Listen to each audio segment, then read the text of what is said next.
Même si le Brésil est un pays producteur de pétrole, sa facture énergétique liée à l'importation du diesel s'élève à environ 1,3 milliard de dollars chaque année. Afin de réduire cette situation de dépendance, mais aussi pour diminuer les émissions de CO2, le gouvernement brésilien a décidé de stimuler de façon significative la production et l'utilisation des agrocarburants.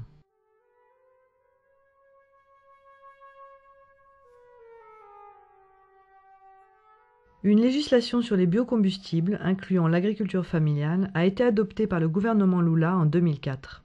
Fin 2007, le ministère du Développement agraire annonçait que plus de 100 000 agriculteurs familiaux étaient intégrés au programme national de production et d'utilisation de biodiesel.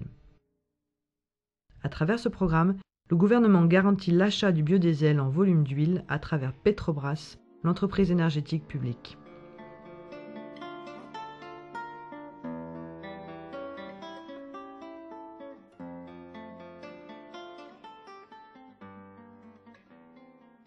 Si le problème majeur soulevé par les syndicats paysans en matière d'agrocarburants est la diminution de l'accès des paysans à la terre, les préoccupations concernant le programme national de biodiesel sont différentes.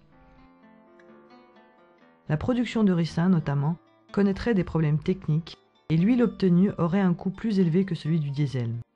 Autre sujet d'inquiétude, le rôle de l'agriculteur qui ne fournit qu'une matière première non transformée, peu rémunératrice et produite suivant un schéma technique imposé et rigide. La gestion des contrats qui sont signés entre l'unique acheteur de la production Petrobras et les petits producteurs soulève elle aussi un certain nombre de questions. Certains paysans dénoncent les méthodes peu transparentes de Petrobras qui ne remettraient que tardivement aux producteurs les contrats stipulant notamment les modalités de remboursement des prêts qui leur sont accordés pour financer tous les frais de culture qui vont du semis à la récolte.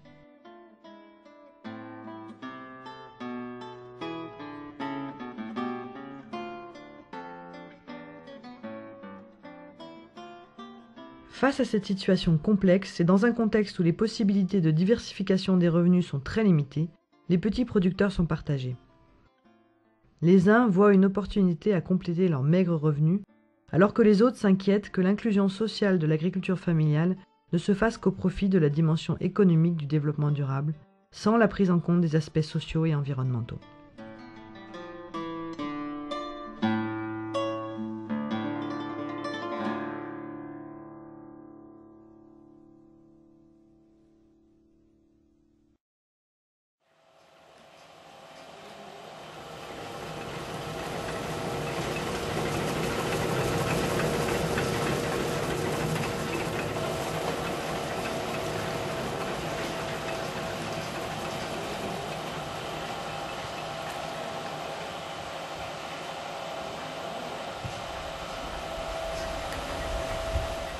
Nosso foco é a agricultura familiar, a diversidade da agricultura familiar e buscar que o biodiesel ele venha complementar a renda.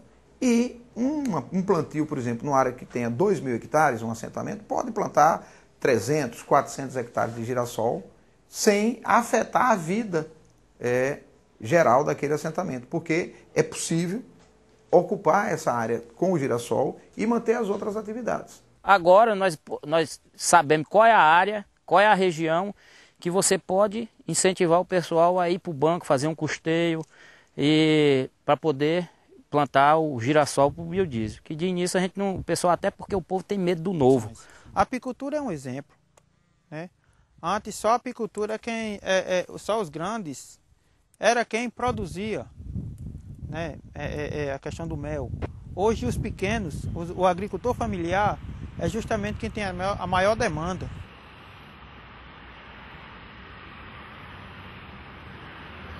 No caso, o programa Biodiesel da Petrobras é um programa de renda complementar. Trabalhando com a mamona, você tem um consórcio com o feijão. Para o girassol, aí os benefícios são um pouco maiores no primeiro momento. Por quê? Porque 1 hectare de girassol ele gera 30 quilos de mel. E que após a produção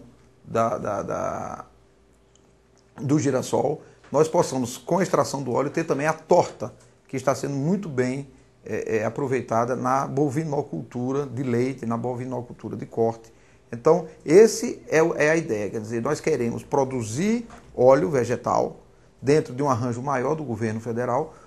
Depois que você planta o girassol que colhe, aquela forragem, o gado, você pode servir de pastagem, e além disso, as folhas, o girassol melhora o solo. E essa parte aqui que a gente plantou, você está vendo, que a gente está deixando a terra descansar para poder entrar com mamão ou com abacaxi. O governo do estado ia dar um incentivo, só que depois aconteceu alguns problemas, de 20 centavos em cada quilo. A Petrobras, além de plantar, a incentivar o agricultor com recurso, com máquina, com adubação, ela ainda comprou.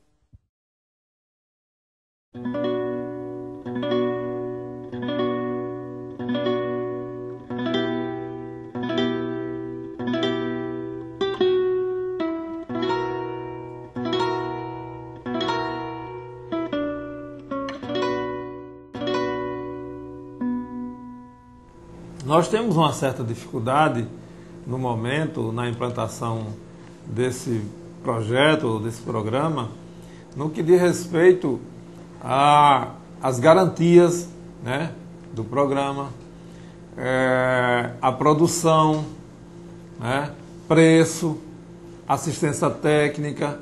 Então isso são coisas que nos preocupam.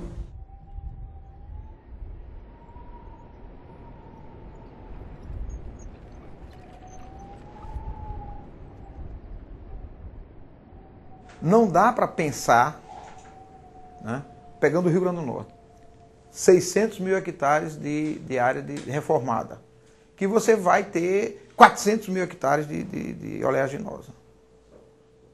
Daqui a 20 anos. Não devemos caminhar para isso. É algo assim meio que contraditório, né? Digamos que seja um mal necessário, né? Quando a gente fala em biocombustível, a gente fala de modelo energético e fala de soberania alimentar também. Só que, de certa forma, quem tem se apropriado disso são as empresas do agronegócio, né? E que comprometem diretamente a questão da soberania alimentar. As oleaginosas, elas têm se expandido em forma de monocultura, né? Então, de certa forma, tira outras culturas para fora, né? Cresce a plantação de girassol, por exemplo, cresce a expansão do milho e outras, e isso para fins de combustível, né? E combustível não é alimento. Enquanto isso, o feijão, o jerimum e outros alimentos caem, né? Não tem produção ou pouca produção. Isso gera uma crise, como você destacou no início, gera uma crise alimentar. O girassol não é não é tudo que o agricultor, que vem a resolver o problema do agricultor. Principalmente o que nós temos na base, a agricultura de subsistência, que é o milho, feijão, mandioca. Esse aí é indispensável o agricultor plantar, que é o milho, feijão, mandioca. O sorgo, que é um suporte forrageiro, e é alimentar também para ração animais. Mas o girassol, nós não tem como se trabalhar. Ainda não encontramos uma técnica de trabalhar ele consorciado. A roça aqui sempre é aproveitada para, pós-colheita, botar os animais dentro para comer os restolhos de feijão, de milho. Com a mamona isso não era possível, né? Porque a mamona era tóxica e chegou a alguns casos onde alguns animais morreram, né? Alguns animais comeram a mamona e morreram.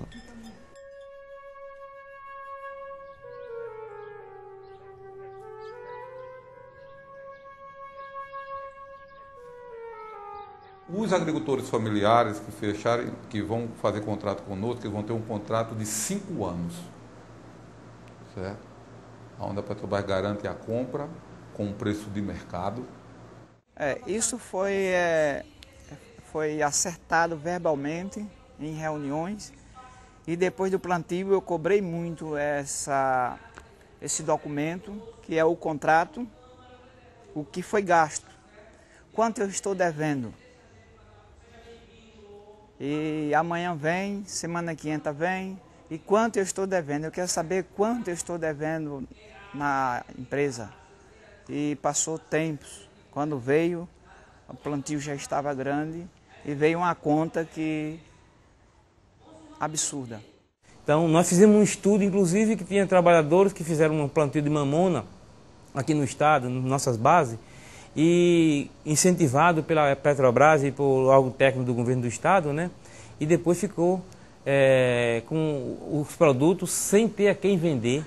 Houve um compromisso dos bancos, através da Petrobras, de comprar a produção dos trabalhadores, e agora, depois da safra de quem plantou o ano passado, por exemplo, que perdeu, porque não tiveram esses compromissos honrados, né?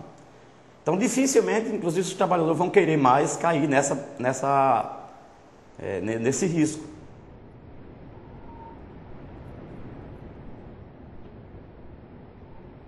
Entendemos que está muito escuro isso para a gente entrar, não vê segurança por parte do governo e por parte dos órgãos que estão coordenando esse projeto. Não. A gente está muito preocupado com isso, entendeu? Preocupado que não se sente seguro com as propostas que vêm.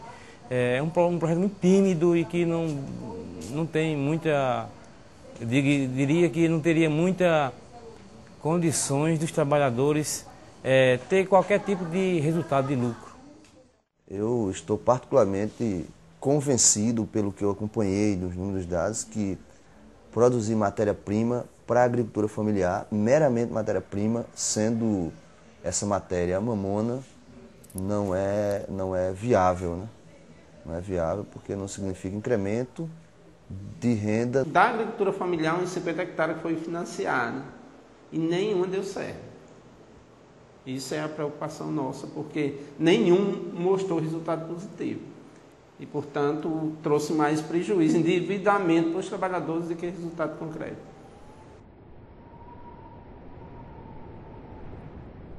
Nós temos um problema de origem, que é o que as universidades produzem, que não está compatível com o que a agricultura familiar requer.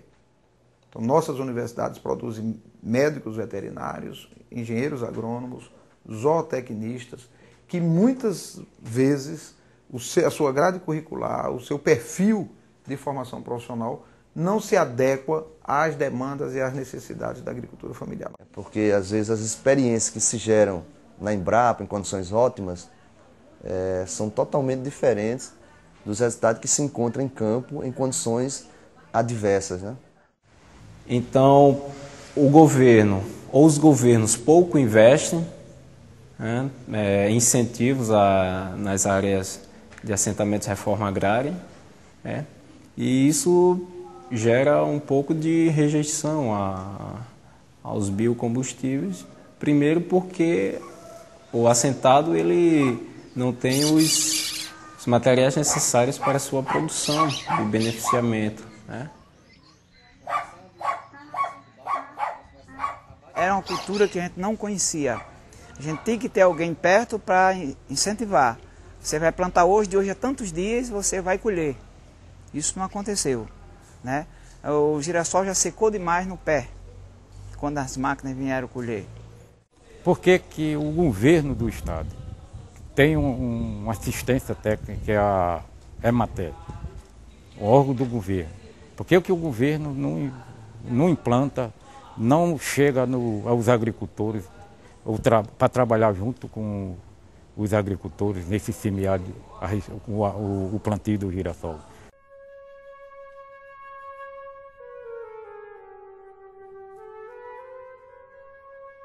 E só tem um comprador. Você tem a Petrobras, né?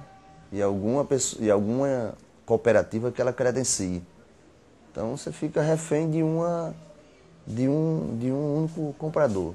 Se tiver concorrente, nós temos, com certeza, nós vamos ter, os agricultores vai ter um êxito, mas enquanto não tiver, não aparecer, não surgir, não chegar outra empresa que plante, que faça o que essa empresa está fazendo, está trabalhando aqui na nossa região, nosso estado, nós vamos ficar a desejar.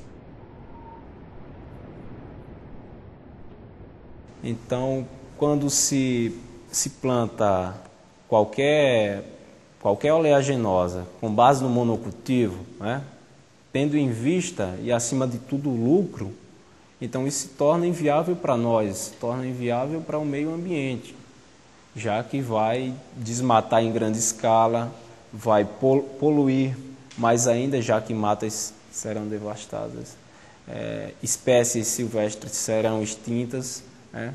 Os leitos de rios, né, serão extintos também, né, serão poluídos. Então tem todas essas questões que, na verdade, torna-se inviável a implementação dos biocombustíveis, né, no país.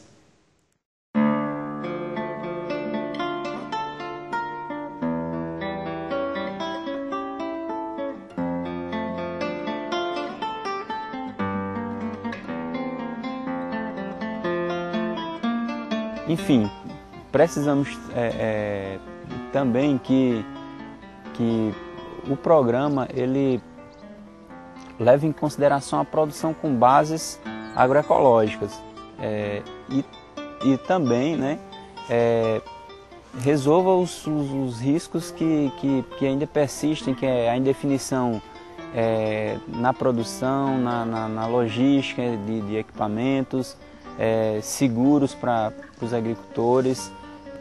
Finalmente, achamos que se faz necessário que os atores envolvidos, a exemplo da Petrobras, que está executando o programa, promovam uma maior divulgação, né, e participação dos agricultores no programa, pois percebemos que realmente as famílias ainda desconhecem ou em parte ou completamente o que é o programa. Enfim, é necessário uma maior sensibilização e organização dos agricultores familiares para uma maior participação no programa. A dúvida que nos trazia, que nos tinha, é se ele não tivesse dado certo. Deu bom e tendo chuva, inverno, com certeza, e chegando, fazendo o que ele precisa se fazer, trabalhar com ele, é um excelente, é um complemento para o agricultor. E eu acho que a gente tem que fazer, de certa forma, assim, uma discussão ampla, onde parta daí um projeto da base, até chegar a uma instância mais, digamos assim, até chegar realmente a quem financia aquela ação.